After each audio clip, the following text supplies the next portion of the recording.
আর কতবার পেছানো হবে সাংবাদিক দম্পতি সাগররুনি হত্যা মামলার তদন্ত প্রতিবেদন জমার তারিখ?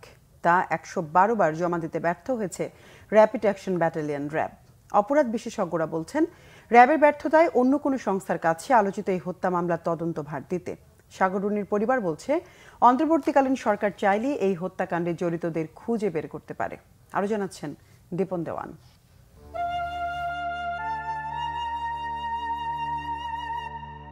২০১২ সালের ১১ ফেব্রুয়ারি রাজধানীর পশ্চিম রাজাবাজারের বাসায় নৃশংসভাবে খুন হন সাংবাদিক দম্পতি সাগর সরোয়ার ও মেহেরুন রুনি। ৪৮ ঘন্টার মধ্যে যাতে করে এই হত্যাকারীদের যাতে ধরা যায়।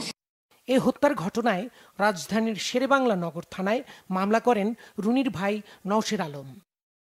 প্রথমে মামলার তদন্ত করে শেরেবাংলা নগর থানার পুলিশ।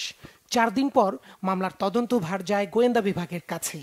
দায়িত্ব পাওয়ার ৬২ দিনের মাথায় ২০১২ সালের ১৮ এপ্রিল হাইকোর্টে ব্যর্থতা স্বীকার করে ডিবি। আদালতে র্যাবকে মামলাটি তদন্তের নির্দেশ দেন। এরপর যুক্তরাষ্ট্রের ডিএনএ পরীক্ষার নামে চলে কালক্ষেপণ।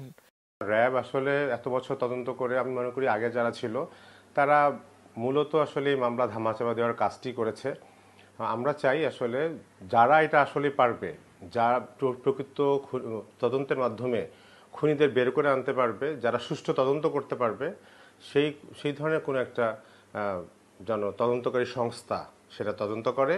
এবং সরকার যদি আসলে এই ব্যাপারে আন্তরিক হয় তাহলে তারাই ঠিক করবেন যে কারা প্রকৃত তদন্তের মাধ্যমে, কোন সংস্থা প্রকৃত তদন্তের মাধ্যমে এটার প্রকৃত খুনিদের বের করতে পারবে, সেটা র্যাব হোক বা অন্য কোনো সংস্থা হোক।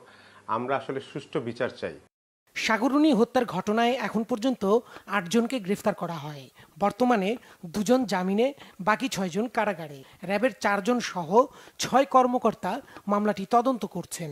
র্যাপিড অ্যাকশন ব্যাটালিয়নের তরফ থেকে যদি কোনো ঘাটতি কিংবা ব্যর্থতা থেকে থাকে, এবং আমরা দেখলাম যে তারা অনেকবার সময় নিয়েছেন এবং তারা সেই কারণটা উদ্ঘাটন করতে পারেন, সেক্ষেত্রে রাষ্ট্রের নীতি নির্ধারণী সংস্থা মন্ত্রণালয় থেকে তারা সিদ্ধান্ত নিয়ে বলতে পারেন যে এটা পিবিআই কিংবা ধরেন যে সিআইডি তারা এটা তদন্ত করুক। তদন্ত করে তাদেরকে একটা সময় বেঁধে দেওয়া হোক যে এই সময়ের ভিতরে তারা তদন্ত করে কারা এটার পেছনে ছিলেন তাদেরকে বের করে কারণগুলো উদ্ঘাটন করা হোক এবং তাদেরকে বিচারের আওতায় নিয়ে আসা হোক। আইনশৃঙ্খলা বাহিনীর বিভিন্ন ইউনিটের তদন্ত কর্মকর্তাদের এ ব্যাপারে সহযোগিতা নেওয়া যেতে পারে বলেও মনে করেন এই অপরাধ বিশ্লেষক।